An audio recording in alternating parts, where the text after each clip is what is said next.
Legendary comedian John Cleese is leaving the country because he's sick of the lying press.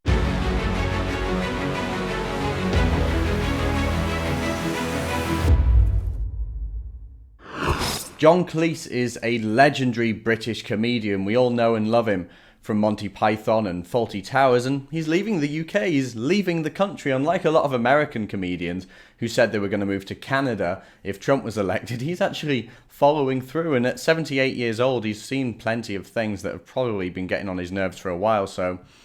Well, Cleese recently gave an interview anyway to BBC Newsnight explaining his decision, so take a quick look at this. So you're leaving the country because I'm very disappointed with the way the country is run. My particular beef is with the newspapers. And of course, the Daily Mail will dismiss this as an extraordinary outburst. But I want to tell you something that's really pretty factual. The European Union every year asks 1,000 people in each of 33 different countries what their trust level is in the printed media in those countries. And they publish a report. Now, this is this year's that's just come out. And the country that has the largest trust is the Netherlands. And then after that, we've got Finland, Denmark, Sweden, Austria, and so forth.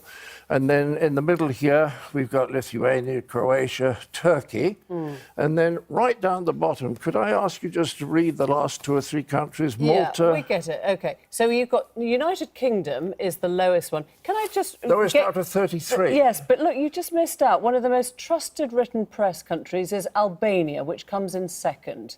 So perhaps there is a correlation between the kind of press which is robust, which creates a certain level of curiosity and cynicism. Yes.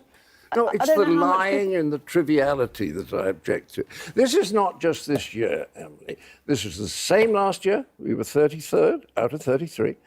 It was the same the year before and the year before that. So for 4 years, we've had the least trusted press in Europe. So he's leaving the country, he's moving to the Caribbean, largely because of the way the press behaves, although there's lots of other reasons that he explains if you watch the whole interview. And who could really blame him at this point? He actually makes an interesting point about a poll that's done regularly of all EU member states and how much they trust the press. And what he showed is that less than a quarter of the British public actually has some faith in the press. And, you know, who could blame him for coming to this conclusion? He's seen the way the press behaves firsthand because they've targeted him. It was only last month when Cleese hit back at the BBC boss who said that Monty Python was just 6 Oxbridge white blokes. The Telegraph reported on that story and they said, John Cleese has accused the BBC of social engineering after its head of comedy said Monty Python's white Oxbridge males were out of step with modern television. Cleese joked that Python's members met the BBC's diversity targets because they included a puff and no slave owners, and suggested his Ministry of Silly Walks sketch would now be considered a slur on the handicapped.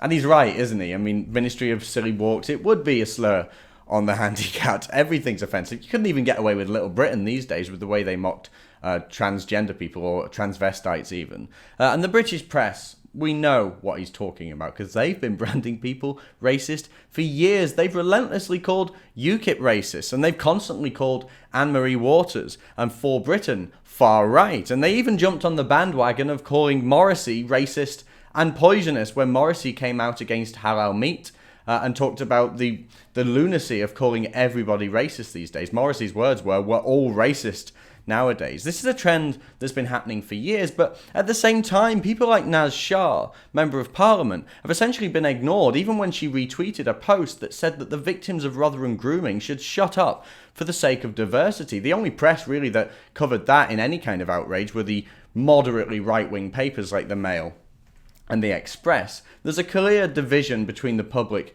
and the press, and I think people are realising more than ever that the press are not there to report unbiasedly. The press are there to push a propaganda narrative. So there we have it. John Cleese, one of the most loved comedians in this country, is leaving the UK because he's sick of the way politicians behave and sick of the way the press is behaving. I mean, this man is 78 years old. He's seen things change. He's seen society change, and he knows that his views, his values, and his comedy isn't appreciated anymore. So you know what? Leaving the UK at 78 after doing so much for this country, I kind of don't blame him. He's going to have a much better life in the Caribbean than in the UK, where he's going to be continued to be slandered and attacked. Cleese says he doesn't trust the bankers, he doesn't trust the politicians, and he doesn't trust the press. And who could really, honestly, disagree with him on that? If you like that and want to see more, remember to like and subscribe and download the new Rebel app from the Apple App Store and the Google Play Store.